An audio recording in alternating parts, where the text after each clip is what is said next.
Halo teman-teman dan Bapak Ibu yang terhormat, kelompok kami akan mencoba presentasi hasil diskusi UAS kelompok kami yang terdiri dari mapel PO, Kepemimpinan Sumber Daya Manusia, dan Manajemen Perubahan. Yang pertama, memperkenalkan saya Alvin, MPN 2041-016.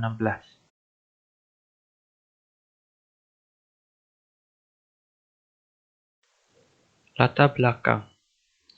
Sebelum mulai penjelasan, saya akan memperkenalkan UMKM kami, yaitu UMKM Kembang Tayahui yang berupa perusahaan perikanan. Next, kita akan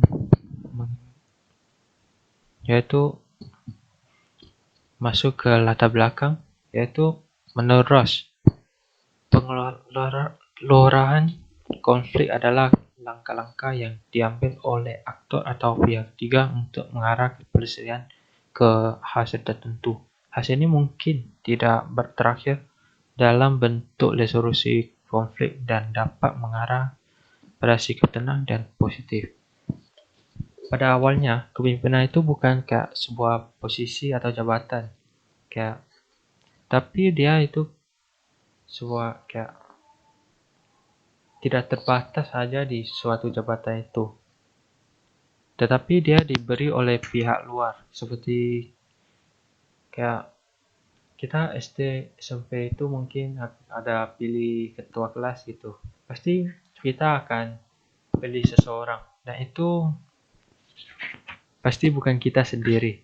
Saat itu kita pasti kayak inginnya pasti orang lain yang keluar, yang bagi kita itu dia bisa menjadinya. Ya, itulah kayak suatu kepemimpinan juga. Artinya dia bisa menjadi seorang pemimpin. Oleh karena itu, bagi sebuah organisasi, pemimpin yang baik akan menjadi pedoman bagi perkembangan organisasi. Misalnya, sekelompok kucing yang dipimpin oleh singa itu pasti bisa jadi kucing. Oh, itu bukan pasti sih, tapi ada kemungkinannya. Ya, next.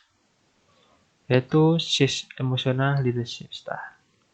Yaitu pertama itu kita mencari kayak ke UMKM Gumbang Tayahui itu kita mencoba kayak menganalisis leadership style apa yang bisa kayak diterapkan. Yaitu kita kelompok kami yang mengetahui itu kayak the effective leader, yaitu orang atau karyawannya adalah yang terpenting. Soalnya gini, pekerjaan di Kemang itu mungkin kayak sangat bosan lah bagi orang, bosan dan lelah. Ya setiap hari harus kayak lihat matahari. Oleh karena itu, kesimpulan yang diambil oleh kelompok kami itu adalah bahwa kepemimpinan yang bersahabatan merupakan gaya kepemimpinan yang paling cocok untuk UMKM. Next. Quarter, yaitu 8 step untuk mendukung penyelesaian konflik bisnis. Awalnya, masalah ini kita masalah yang dihadapi kayak UMKM itu mungkin pemerintahan Indonesia itu menutup terminal lokal. Yaitu kayak bea cukai itu mungkin kayak mereka tidak bisa kayak ambil kayak udang gitu atau es yang bisa kayak dari luar negeri, sehingga saat ini mereka tidak melakukan apa, kayak sebagian besar karyawan tidak melakukan apapun. Di sini menimbul potensi ancam dan dampak. Di sini kepemimpinan sangat perlu menentukan bahwa perubahan yang efektif menuntut mereka itu gimana. Kayak bagaimana bisa membuat karyawannya berpartisipasi dan berkomitmen pada seluruh proses untuk menemukan kelemahan dalam tim aliansi.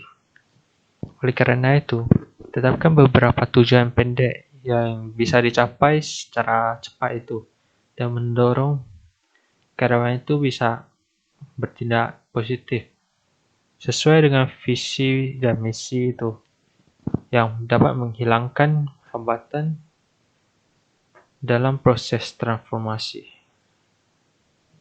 Yang terakhir itu proses of decision making, yaitu pengambilan keputusan. Di sini tim penulis itu juga menerap langkah-langkah di atas untuk menemukan masalah yang dihadapi oleh pemiliknya, pemilik UMKM-nya. Yang permasalahan yang dihadapi itu terkait dengan sumber daya manusia juga. Soalnya pekerjaan ini susah kayak mencari kayak karyawan gitu. Sehingga hal ini dia karenakan karyawan yang kembali ke kampung halamannya, ke balik kampung gitu tidak dapat kembali karena kayak pemerintah itu membuat kayak Kupang gitu tutup, sehingga mereka kayak tinggal di kampungnya nggak dapat balik. Sehingga begini kelompok penulis bekerja keras untuk itu kita kayak pergi ke sana, kita mungkin menyelesaikan konfliknya, tapi tujuan kita itu adalah membantu UMKM mengatasi kesulitan yang berkembang dari wabah tersebut. Tugas pertama tim penulis itu kayak menarik karyawan untuk tinggal di daerah setempat dan membuat slogan agar mereka tidak pernah kembali ke kampung. Yang itu kita karena kayak COVID ini kita kayak bisa kayak tetap di tempat itu, tinggal di tempat aja, gak usah kayak terlalu mau ke balik kampung. Soalnya bagi kamu sendiri atau orang yang tinggal di kampung, keluarga Anda juga tidak bagus gitu. Oke. Next.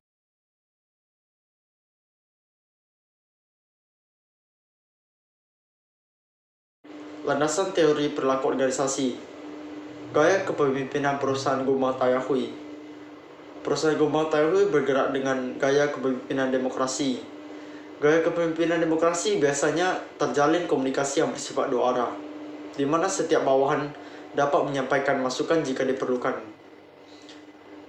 Pemimpin Gumbang Tayahui ini tidak dapat selalu ada di lapangan. Jadi, jika terjadi masalah dalam perusahaan, dia berusaha mendengarkan masukan atau pendapat bawahannya. Konflik internal perusahaan Gumbang Tayahui. Konflik ini sering terjadi dalam perusahaan Gumbang Tayahui. Biasanya adalah komunikasi yang buruk yang menimbulkan kesalahpahaman antara kedua belah pihak. Konflik tersebut dapat memicu terpecahnya persatuan kelompok dalam perusahaan tersebut. Setiap UMKM pasti selalu ada memiliki masalah dan memerlukan solusi, dan UMKM Gumbang Tayahui memerlukan penerapan tipe-tipe leadership yang mampu menyelesaikan konflik tersebut dengan cara menerapkan yang pertama, perbaikan komunikasi antar karyawan. Kurangnya komunikasi atau komunikasi yang buruk dalam satu tim dapat memicu konflik dan permasalahan yang dapat menurunkan produktivitas karyawan. Ketika terjadi konflik yang timbul karena miskomunikasi, pihak pemimpin biasanya melakukan konseling kepada pihak yang terlibat untuk mencari akar permasalahan dan mencari solusi untuk menyelesaikan konflik tersebut, karena pada dasarnya miskomunikasi bisa diluruskan dengan penyamaan persepsi kedua belah pihak. Misalnya, di perusahaan Gumbang seringkali terjadi miskomunikasi dan juga komunikasi yang bersifat berlebihan. Seringkali terjadi berbagai konflik karena miskomunikasi dan kata-kata yang bersifat berlebihan tersebut.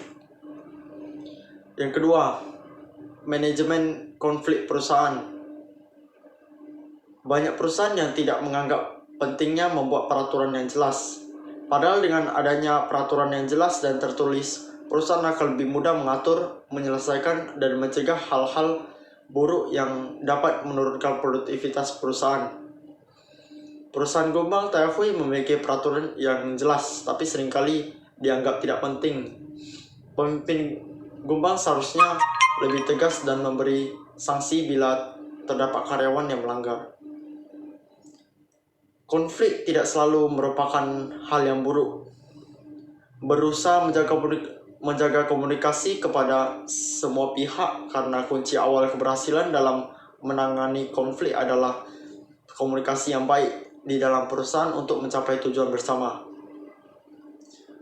Konflik yang terjadi di dalam perusahaan pada akhirnya akan menghasilkan manfaat yang dapat diambil. Setiap perusahaan yang berhasil menyelesaikan berbagai konflik yang terjadi biasanya akan mendapatkan kinerja karyawan yang lebih optimal. Konflik tidak akan bisa dihindari, tetapi bisa disikapi dengan bijaksana dan diambil sebagai pelajaran dan motivasi untuk kemajuan di masa depan.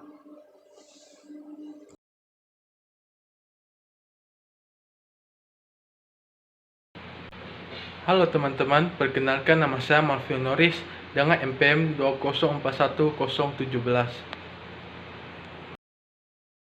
Kepemimpinan sumber daya manusia.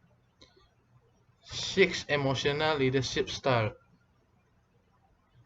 Dalam menjalankan sebuah bisnis, sebuah perusahaan atau organisasi itu harus bisa menentukan pemimpin yang agile, yang bisa menerapkan leadership style yang cocok untuk penyelesaian konflik yang terjadi di perusahaan atau organisasi. Jadi gaya kepemimpinan yang dapat diterapkan iaitu 6 Emotional Leadership yang dikemukakan oleh Daniel Goleman. 6 Emotional Leadership Style ini terdiri dari yang pertama, Visionary Leader. Jadi, pemimpin yang menggunakan gaya kepemimpinan otoritari adalah kemampuan pemimpin dalam mengkomunikasikan, merumuskan, mensosialisasikan, mengimplementasikan pemikiran-pemikiran ideal yang berasal dari dirinya atau sebagai hasil dari interaksi sosial di antara organisasi. Jadi yang kedua itu the coaching leader. Itu ini seperti dalam tipe kepemimpinan ini itu biasa lebih dominan itu mengajari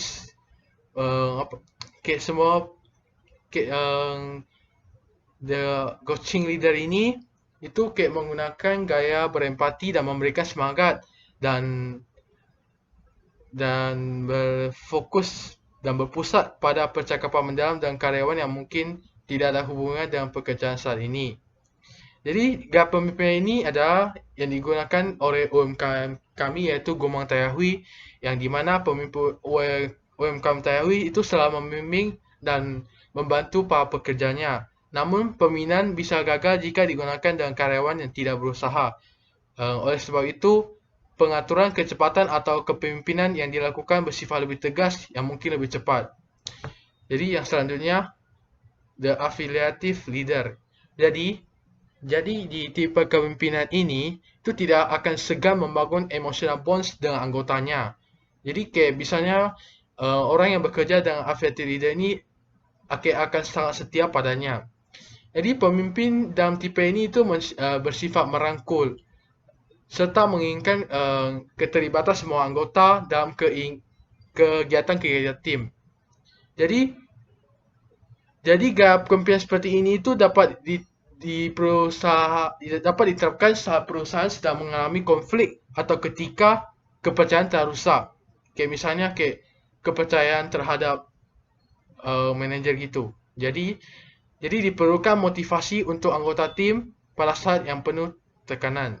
Jadi pemimpin seperti ini harus memahami bagaimana menyelesaikan konflik dan tetap menjaga emosional tiap anggota dan harus menjadi pemimpin yang optimis. Ya, harus saling mengerti sih dalam Jadi yang selanjutnya, the democratic leader.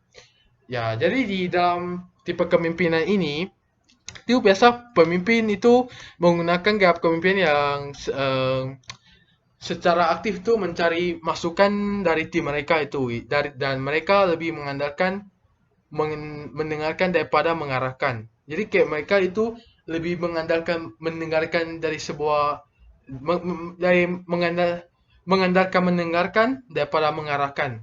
Okay.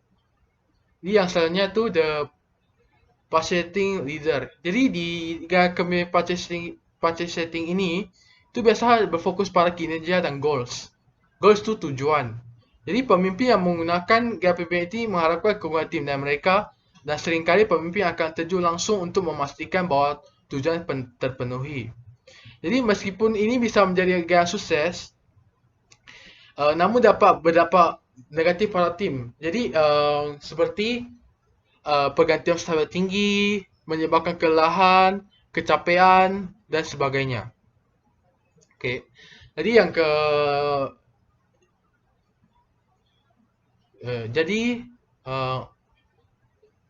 jadi yang keenam itu the coercive commanding leader. Jadi dalam gaya pemimpinan ini itu seringkali bergantung pada perintah, ancaman hukuman yang sering tidak terucapkan dan kontrol yang ketat. Kan pada saat orang-orang di negara zaman orang-orang di negara modern dan demokratis terbiasa memiliki tingkat terkendali saat kehidupan dan pekerjaan mereka, dan pendekatan ini menghalangi mereka dari hari ini. Jadi terlebih lagi gaya pemimpinan ini sering disalahgunakan. Hal itu dapat menimbulkan efek negatif yang sangat besar itu pada sebuah tim. Jadi pada gaya kepemimpinan ini itu gaya kepemimpinan sering salah digunakan. Yang sekarang process of decision making.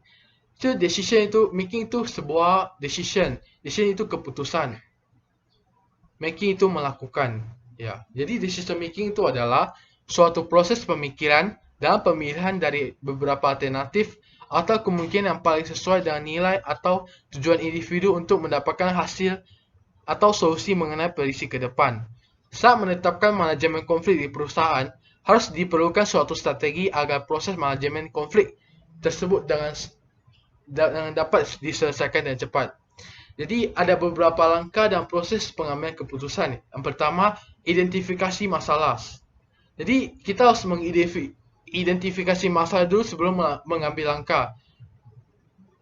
Jadi kita di sini itu mengidentifikasi keputusan atau masalah yang akan sedang terjadi. Jadi hal ini digunakan untuk mengenali dan mengetahui masalah tersebut yang kemudian bisa dicarikan solusi untuk menyelesaikan konflik. Misalnya saya ada terjadi sebuah masalah itu dalam omset atau kerugian, jadi harus mencari sebuah solusi untuk menyelesaikan permasalahan atau permasalahan. Jadi yang kedua tu identifikasi kriteria. Jadi keputusan kriteria. Jadi keputusan itu adalah faktor-faktor yang penting dan relevan dalam menyelesaikan suatu masalah. Jadi faktor-faktor tersebut berupa seperti ide, waktu, gaji dan sebagainya. Yang ketiga tu pre-decision. Pre-decision itu mempertimbangkan secara matang keputusan-keputusan yang telah dibuat dan ditetapkan serta meninjau segala aspek dan memberikan prioritas yang benar dalam keputusan. Jadi yang selanjutnya itu pembuatan alternatif. Jadi di dalam pembuatan alternatif itu kita menentukan alternatif dan membuat daftar opsi potensial untuk memutuskan apa yang harus dilakukan. Jadi yang selanjutnya evaluasi pada alternatif. Jadi kita harus mengevaluasi pada alternatif setelah membuat data alternatif. Jadi perlu dilakukan evaluasi. Jadi perusahaan harus mengidentifikasi manfaat dan tantangan yang akan ditemui dalam setiap solusi secara segala aspek atau keseluruhan. Yang selanjutnya pemilihan solusi. Jadi langkah selanjutnya dalam pengambilan keputusan adalah pemilihan solusi. Jadi seorang pemimpin itu harus membuat solusi yang bagus dan juga membangun serta dapat menyelesaikan konflik tersebut. Misalnya kayak omset atau penjualan, misalnya kayak ada misalnya kayak ada omset menurun atau terjadi konflik antara karyawan dan misalnya antara karyawan itu lagi ada konflik, jadi kita harus dapat tahap ini kita harus membuat solusi yang bagus dan juga kita harus dapat menyelesaikan konflik tersebut. Jadi yang selanjutnya implementasi solusi. Jadi kita setelah menentukan solusi yang akan digunakan, itu maka solusi itu akan diimplementasikan pada masalahnya. Jadi pengimplementasian solusi tersebut itu dalam artian pengambil keputusan harus dapat menerima dampak positif maupun negatif dari solusi yang telah dipilih. Jadi harus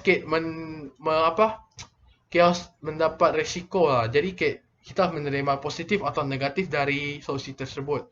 Jadi dengan demikian diperlukan ketelitian dan juga perhitungan-perhitungan terhadap dampak yang akan terjadi. Apabila memberikan dampak yang buruk, maka diperlukan alternatif lain untuk menyelesaikan konflik. Dan selanjutnya follow up. Follow up dan pengevaluasian memantau. Jadi yang di sini itu memantau pelaksanaan keputusan, itu mengevaluasi, menganalisis hasil dari solusi yang ditetapkan. Jadi dengan adanya evaluasi, jadi konflik-konflik yang serupa dapat dihindari di masa yang akan datang sehingga tidak akan lagi terjadi konflik yang sama dalam perusahaan maupun organisasi. Jadi